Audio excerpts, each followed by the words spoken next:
Hello, and welcome to another thrilling episode. You mean the 20th anniversary episode? Oh, yeah! We Only Look Thin. The 20th anniversary episode. What a wild 20 years it has been, everyone. Yes, well, it's actually just our 20th episode, but it is, in fact, the week of our 20th wedding anniversary. If we can make it that long, it is like a Lethal Weapon movie, and one of us is Danny Glover, and one of us is retiring in a week, and one of us is Mel Gibson. I am definitely getting too old for this bleep. Exactly. But happy Memorial Day weekend and happy almost anniversary. Do you think we're going to make it? I think we'll make it just out of spite. To those, we are driven out of spite. To all of those who said we couldn't make it. Many. Shall we name them? Shall we name names? Like the McCarthy? 20 years ago when we, 22 and a half years ago when we got engaged. Yeah, good time. All those people that said we wouldn't make it. We wouldn't make it. They also said we would never lose over 100 pounds. They were wrong. They were also wrong about that. I have lost about 150 pounds. I haven't gotten on the scale today, but I'm going to say 150. How much weight have you lost, Donald? I'm down about 101. Very nice. Yeah. Very nice. That's very inspiring. We have an inspiring podcast, and this is it. It's happening right now. Yes. Do you feel the inspiration pouring off of the microphone? So wow, 20 years. That's crazy. Yeah. So we've technically been doing this podcast for 20 years. We just didn't have a microphone involved. Yeah, we just talked to each other. We just talked mostly about food and ordering it for takeout. We did. That's what we used our voices for. And now we are using our voices to shut down those voices. Yes. Using our voices to shut down our voices. The way we talk to ourselves and about things is very important. So, yes, very true. 20 episodes. That is awesome. Thank you, everyone, for listening so far.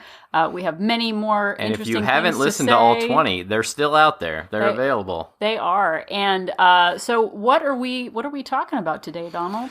Well, today we are checking back in with Kate. It's essentially an entire Kate episode, and aside from this little dog and pony show at the beginning. Yeah, so for those tuning in for the first time, welcome, bienvenue. And Kate is not an imaginary friend that we've made up, a third person that we call ourselves. No, she's not like Grandma Business. No, it's not who you'll find out about in another episode if this is your... There's so much to tell new listeners.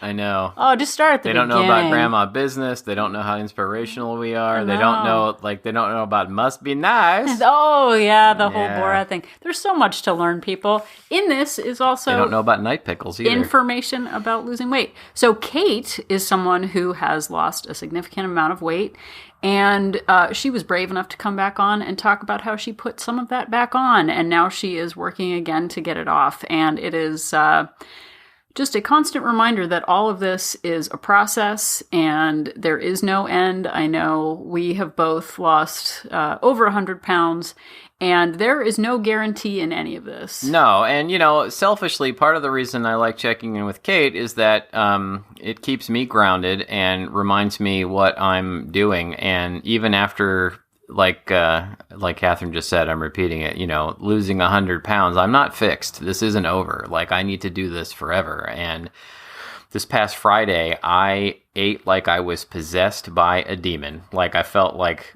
I wasn't myself. A hungry demon. Hungry demon. A demon who could only be satisfied, only be sent back to heck with by devouring all the Hershey's minis. Turns out yours was the Hellmouth. Yeah. For the Buffy Vampire Slayers. My mouth was the Hellmouth, and I needed to shove Snickers miniatures in it in order to satiate the demon that was inside. And that's a loophole. The whole demon loophole, the Satan loophole is another... That's another Gretchen Rubin logic loophole. Yeah, she doesn't know it yet, but that's another logic loophole. But the important thing here is I got right back on it the next day, and I feel great the last week, and I'm sticking to plan and doing this, keeping going. I didn't use it as an excuse to throw it all away. Well, and I think you'll find too, because by the time you're listening to this, Memorial Day will be happening. It's going to be happening. And if you've indulged this weekend, it's what you do on Tuesday that matters. So even if you enjoyed a little more barbecue than expected, a little bit more freedom, potato salad, it really is what happens after that matters. So for anyone out there who is struggling, what's the next choice? I think when you listen to Kate's episode, you'll see that there are some things that happen, some thrilling twists and turns, but that is real life. Like actually going out of town, being out of your comfort zone, and what happens afterward matters. So we're going to find out a little bit more about what happens afterward. What's going to happen after 20 years of marriage, Donald? Where do we go from there? 20 years and a day. 20 years and a day. And then 2 days. And then 3 days. Do you think there are still naysayers? If you're a naysayer, say it. Yeah, let us know. Talk on our Facebook page. We want to know. If you don't think we're going to make it to 21 years, you chime in on our Facebook page. They'll never make it. And then we'll just stay together out of revenge. And then it'll be the 21st year anniversary episode. Yes, completely together out of spite. Exactly. So thank you so much for listening. Enjoy this conversation with Kate. Rate and review us on iTunes, please. It really helps us out a lot. And really, focus on tomorrow. Yes, focus on tomorrow. Focus on you. And here, without any further ado, is Kate. Thanks. Hello, and welcome back to We Only Look Thin. And we have another amazing catch-up session with Kate. Kate, how are you doing? I'm doing great. How are you doing? Excellent. So it's been 2 weeks since we talked, and I know that you, Cinco de Mayo weekend, and you said that you were going to go and visit a friend. So how did the visit go? Well, in general, the visit went great. I had a lot of fun. It was a good time. But in terms of what we're talking about, food-wise, not so great. It was actually funny. When I was on my way there, I was thinking, maybe I should tell you guys, let's delay this, because I'm doing great. I have nothing new to say. I'm just going to come here and say, I'm doing more of the same stuff. I'm great. And then the weekend happened. So I went down on Thursday. Thursday, I was great. And then Friday, we went to the movies. And I thought, you know what? I can have one sugar treat. I haven't had any in a really long time. I can handle this. YOLO. That's how it happens. Yeah, I couldn't handle it. So I had a lot of sugar on Friday at the movies. And then on Saturday. Did you get like just a brick of sugar, or did you actually get a candy? I got 2 things. I got candy and I got cinnamon sugar soft pretzel bites. Oh boy. Yeah. Put on the sexy music. I really went That all sounds out. fantastic. Yes. And then I thought, okay, that was a treat. That was more than I should have had. I'll get it back together on Saturday. And then Saturday we went out. Cinco de Mayo. Yep.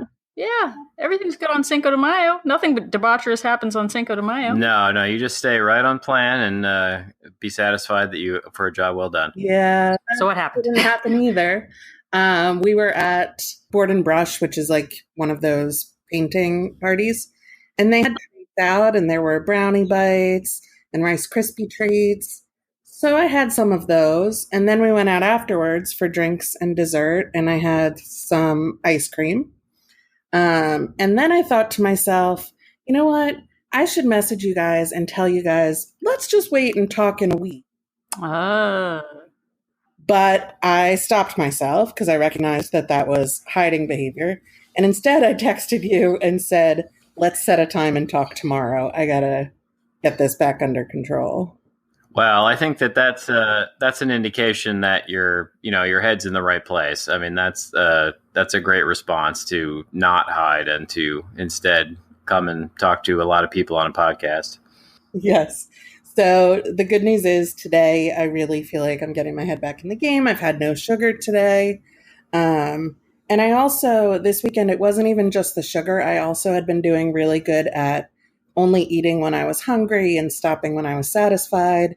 And this weekend, I sort of let all of that go on Friday and Saturday. And my first reaction, like I said, was to hide and was to go back to this mentality of like, well, I've messed it all up. So, I might as well keep doing whatever I want. And this is just, I've undone everything that I did. And then I, rethought it, put my head back in a better place, got myself back on track today. It was 2 days. I was over my calories and I ate sugar for 2 days. That doesn't undo the, 6 weeks or 8 weeks that I've been doing this. I can jump right back on it today. I'm back to my normal routine tomorrow. I'm getting myself back on track. And when I got home about half an hour ago, I actually watched a video that Catherine had put in the accountability group maybe a week ago about sort of this exact situation, getting yourself back on track after a couple days of really losing focus. So I watched that, and I really feel much more in the right headspace. Well, that's good. That's great. See, you're an inspiration. I am. And you know what would actually be inspiring? For me to go back and watch it, because I'm sure I said something. I post in our accountability group, but I know this is ridiculous, but I actually go back and watch videos. And I'm like, wow, that makes a lot of sense past me. Thanks. Because when I'm not even kidding. Don't even laugh. Like, I have to go back and remind myself too. I mean, it's sort of a good, snapshot of my mental state at the time. So I try to post them when I am feeling really Are you trying inspired. to say you're so inspiring that you inspire yourself? I do. Mostly because I forget very quickly everything. Like, I know I've talked about this before, but if I was interviewed by like People magazine and then a year went by and they went to fact check it and found out that like I never lived in Norway, it was Denmark or whatever, like they'd be like, she's a liar. But like I generalize everything. I don't know what I'm saying like any time. So I did actually live in Denmark. So fact check that. Well, I'm glad that she did. Google it. I don't know why it would be on Google. Although I don't know for sure you actually live there. I just know you've told me that. Yeah, well, that's another story. So here's the we actually just recorded an episode about travel and how to set oneself up when one is out of one's element. How do you feel you would change your next visit with your friend? Because eating sugar is not in itself a bad thing. It's the way you feel about yourself when you don't follow the plan that you've told yourself you're going to be on. So what would you do next Cinco de Mayo? I think it's a few things. I think I would have packed more snacks that I feel good about, which I did a little bit for the drive down because I knew I had a 4 to 5 hour drive, and sometimes a road trip has been a great reason to buy all the snacks. Yes. So I packed snacks, and I was great on my way there. I probably should have packed more for the rest of the weekend, because then if I knew, that I had those things in my bag, I wouldn't have been as tempted by other things. And I think to decide before I go, if I am going to have sugar, which is a trigger for me, and to choose it for something that's really worth it. Honestly, the treats that I got at the movies were not really worth it. And I would have rather just waited and got the great sundae that I got on Saturday and had that, which was a delicious splurge, than, Reese's Pieces at the movies. I didn't need that. I know what Reese's Pieces taste like. Yeah, it's so hard, but sometimes you forget. Yeah, I think that's all great advice, and I think it ties right in. Memorial Day's coming up, and lots of people will be going on trips, and we did record a podcast about this very thing earlier today, and I mentioned some of those things. I think it's all really solid. Well, and not that we're tracking you on any GPS devices, but might you have taken the I-95 south? I did indeed.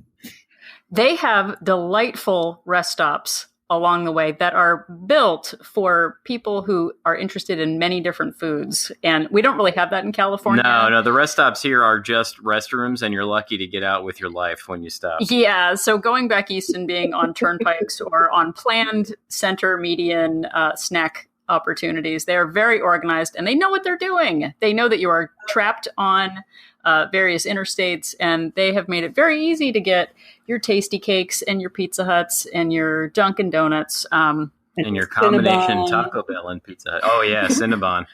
Yeah, yep, that's really... smells like Cinnabon when you walk in the door. Yeah, I think it's artificial smell that they're pumping out into the lobby, personally. Yes. But, you're like, Catherine knows I'm on I-95. That is creepy. We're from New Jersey, I lived in New Jersey for 10 years. Very familiar with those highways and byways. So how's the rest of it going? I mean, just what was, you said the 2 weeks before were going well. Everything else seem okay? Yeah, everything was going very smoothly. honestly, it had reached a point where it was feeling pretty easy, which I think I also went into this weekend a little bit overconfident because I was like, yeah, I've got this. Like, this isn't even feeling hard right now. I'm good. And maybe I should have recognized that changing the routine, going away, is going to take a little bit more thought. My weight loss. So I'm not exactly sure what I weigh right now because I've been away for 4 days. And I'm guessing it's probably gone up a little bit. But as of Thursday, I was down about 2 more pounds. Wow. So, but I was I was getting a little in my own head because I had been losing at about 2 pounds a week. And then it had slowed down to 1 pound a week. And I started getting in my head a little, should I do something to mix this up? Should I be stricter? And I'm not going to, because I really had decided that this time I want to do slow and steady. 1 to 2 pounds a week is great.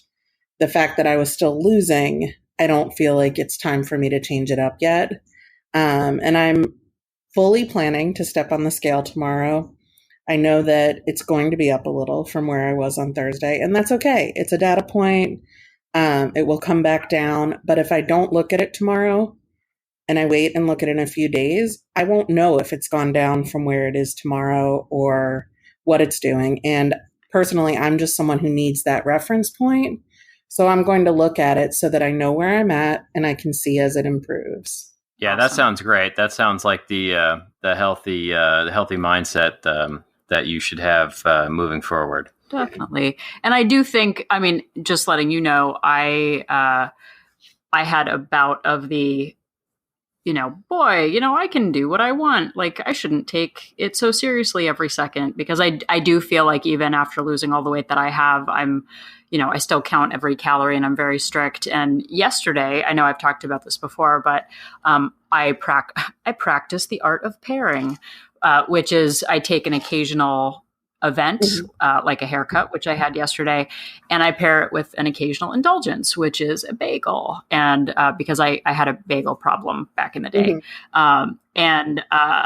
So yesterday, I don't even know if I told Donald this. I went and I got there early and I was like, you know what? It doesn't have to be a bagel. I don't really feel like a bagel, but I haven't had a croissant in a really long time. So I'm going to have a croissant. So I had a croissant and then I went and got my haircut and I was like, that was great.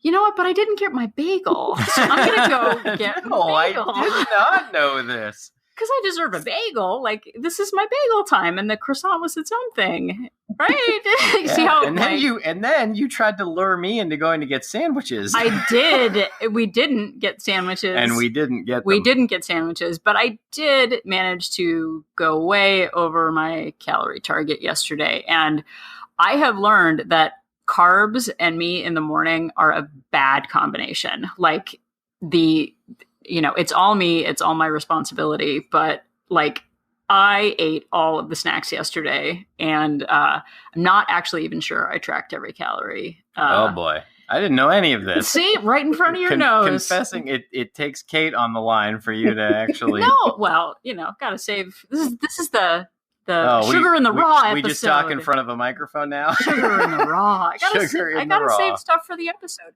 No, but like last week, I was down on the scale to my lowest weight this year, and I was feeling really good. And I think, like Kate said, I think I kind of got a little cocky and was like, oh, I can do this. And turns out I am a monster and a garbage person who, left him, I ate so many Pringles yesterday. You are not a garbage person. You're wonderful, and thanks. I love you. Anyway, the point being that I am also resetting myself. So I appreciate, I'm going to go back and watch my own inspirational video about getting back on track. But I think it just shows, Kate, with you that it's a process and it's the next choice. It's when we get back, from holiday, what we do. I think we can often feel like when we're out of town that the rules don't really apply and we don't have our structure in place. And I know I'm super structured. And when I'm not in my element, I can make excuses really quickly. So what do you have coming up in the next couple of weeks? Any more Cinco de Mayo-y things? Or are you going to be home for a few weeks? Or are you going to be on the 95? You going on the 95 freeway? I will be on 95 next weekend. So I am going to be celebrating Mother's Day with my mom. Yeah. Yeah.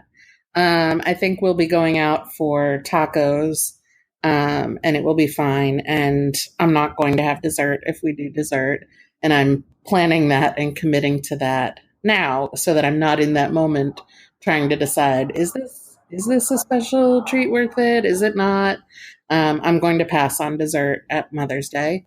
Um, and I think the next weekend I will be home. So this should be a pretty set 2 week period. And I'm really just focusing on getting back to my core habits, not eating sugar, drinking water, which I also didn't do this weekend the way I've been doing, and focusing on not eating unless I'm hungry and stopping when I'm satisfied. So mindful eating.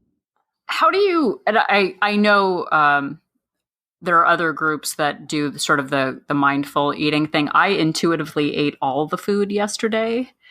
So how do you know, what is your gauge for satisfied and actually hungry? Like, what does that mean to you?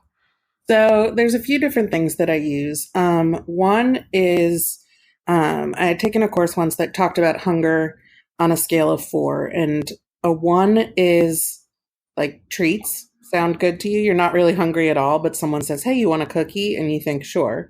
Yeah, one cookie, please. Exactly. And then a 2 is you're sort of hungry and any sort of snack, tasty foods sound good. But if you think, do I want leftovers from last night's dinner? Nah, you're only a 2. A 3 is the level where they say you should eat. And that's where leftovers from last night's dinner sound good. You're genuinely hungry. And then a 4 is when you've let it get too far and you're that kind of hungry where you want to eat everything because you've waited and now you feel like you're starving. So, I try to focus on that and generally eat when I'm around at a 3. And most of the time now I'm really eating just breakfast, lunch, and dinner and not snacks. So I have the same breakfast every single day. And I know that that tides me over until lunchtime at work. And then lunch I get generally at a restaurant. And as far as knowing when to stop, I just try to eat it slowly and taste every bite. And when I get to that point where I feel like I'm full but not stuffed, I stop. And sometimes that means I eat the whole sandwich or the whole salad. And sometimes it means I stop with a third to a half of it left. It's not anything scientific, and sometimes I'm much better at it than other times, but I'm really just trying to start paying attention to that moment when I feel like I'm satisfied. And a lot of times when I think, oh, I want a snack, I do stop now and think, are you actually hungry? And I, pay attention to my actual physical feelings in my stomach. And I think, no, I'm not hungry. I'm bored, or I want an energy boost, or I want a distraction. And I find a way to give myself those things that isn't food. Yeah. Well, and I think that that's insightful and mature. I'm not sure if I'm at that maturity level yet, but the idea of having full meals that are satisfying instead of it's that grazing, which I think I have done recently, which is like, oh, I'll just grab a jiffy snack and a tasty treat and whatever. And it's like, you're right. That's not hunger. That's just grazing behavior. And if I would just stick to actual meals instead of the grazing, I think that would be a success. So, yeah, I've never heard that before. The 1 through 4 scale. I think that's good. I think I only ever get to a 4 when I'm awake. They call it the Donald. When I'm sleeping, I'm probably like a 3. But when I'm awake, it's like a 4. He actually, when he gets hungry, his eyes go bloodshot and he gets really cranky. So it's a very physical reaction. I haven't seen that as much since you've lost weight, though, because you used to get like hangry. I'm just better at hiding it. Okay, go look in the mirror. Are your eyes bloodshot red? Do you look murderous? Because that's what Donald. Well, getting this back to you, moving forward, is there anything we can do or anything the community can do to help you moving forward? I don't think so. I also was not online this weekend. And some of that is intentional. I want to be present where I am when I'm with people, but I could have been checking in at night before I went to bed and posting, reading posts, catching up on things. And I also could be doing that in the morning before the day starts.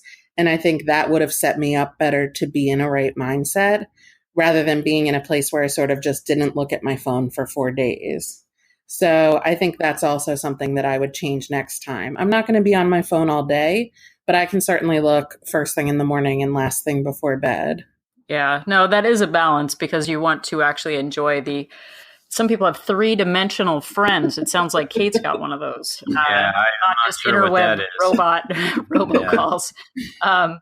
No, but it's like being out and present rather than checking in. But I think being tethered to the honesty. I mean, I know Don and I haven't seen each other much this week because he's been working, and we do have the community. But truth bombs like my croissant bagel bonanza of yesterday morning.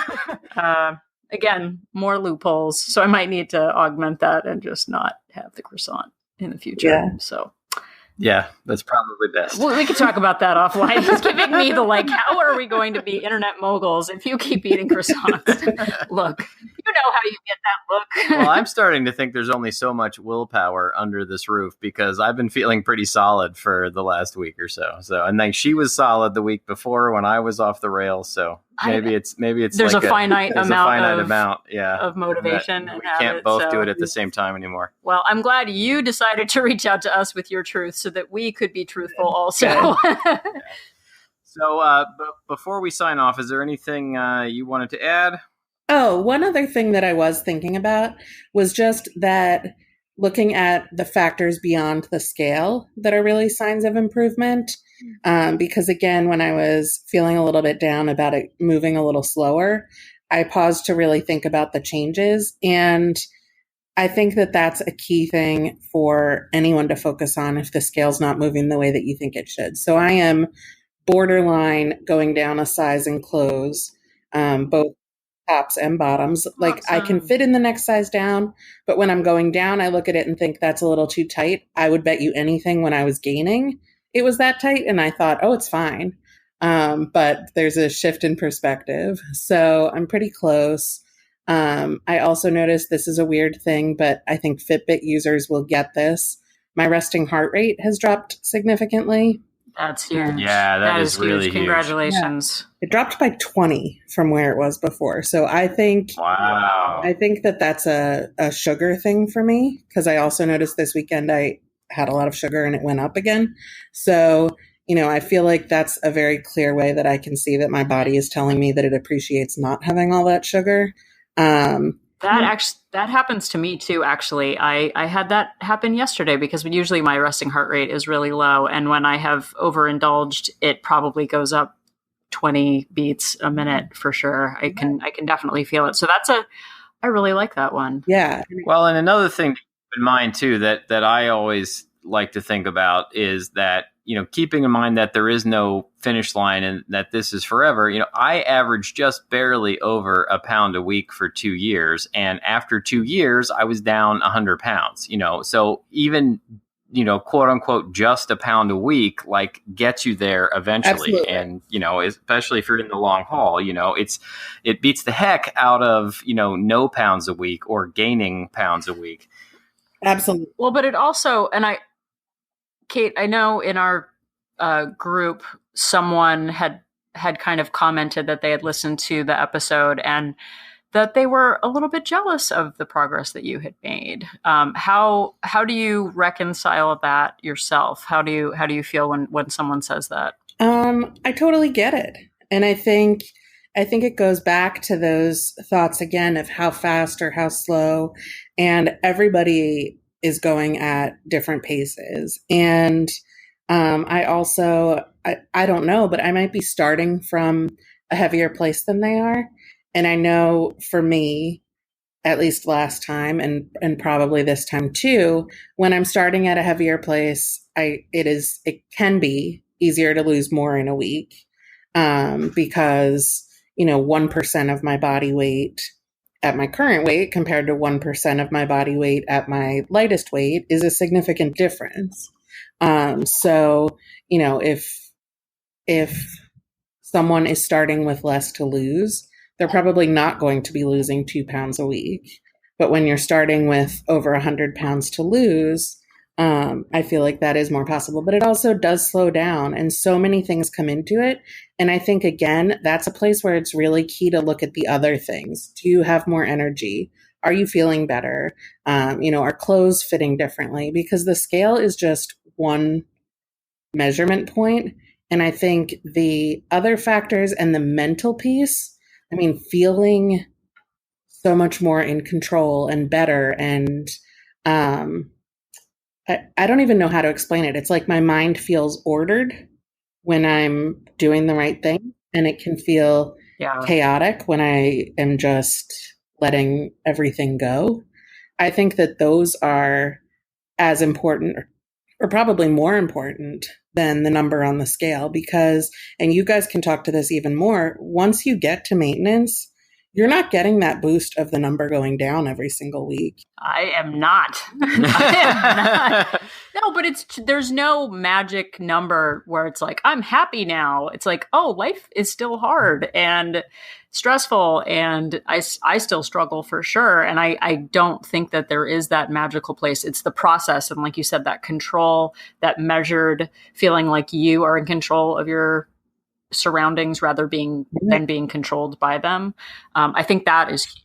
And you're doing the work. Like, you're talking about the hard stuff, and you're putting in the work for bringing your weight down. So for anyone who is must be nicing, it's like, are you tracking anything? Are you doing the work? Or are you sitting back, like, being annoyed that someone else is actually setting habits in place? So it's an interesting study on perspective. So thank you so much for yours. And Donald, any final thoughts? Well, I don't want to get off on a whole thing, but just no one's going to cry for me, certainly. But there's a certain rush too with people telling you that you're looking great, and that has subsided dramatically. Over. People, now I'm just sort of the guy who looks like he looks. And, that's another thing to get used to. Yeah, it is. You're the guy. Wow, you look like you look today, Donald. You're looking like you. No, it's true, though. I think counting up those non-scale victories and paying attention to the process, I think, is where the power is. So thank you for that. And thank you for sharing your Cinco de Mayo story, and we look forward to catching up with you again. Absolutely. Thank you so much. And I'm really glad, that we had this reset discussion, because I'm excited to get back to it, and in a couple weeks to come back and tell you how it's been going again. Awesome. Well, it's always great talking to you, and it helps me, keep myself together too, and I really appreciate it. And Don finds out interesting things about me also. Yeah. Let's talk to Kate again tomorrow. See what else. What other secrets you're hiding from me. I gotta save stuff for the show. I can't spill it all. I already talked enough. So anyway, all right. Thank you so much, Kate. Thank you to our listening audience, and let's all inspire everyone. Be inspirational and inspiring. Inspirationally. Yes, let's do that. All right. Thanks. All right. Bye. Bye. The information that you hear on this podcast is for informational purposes only. The hosts are not medical professionals. You should always consult with your doctor, nurse, or other certified health professional before beginning any diet or fitness program.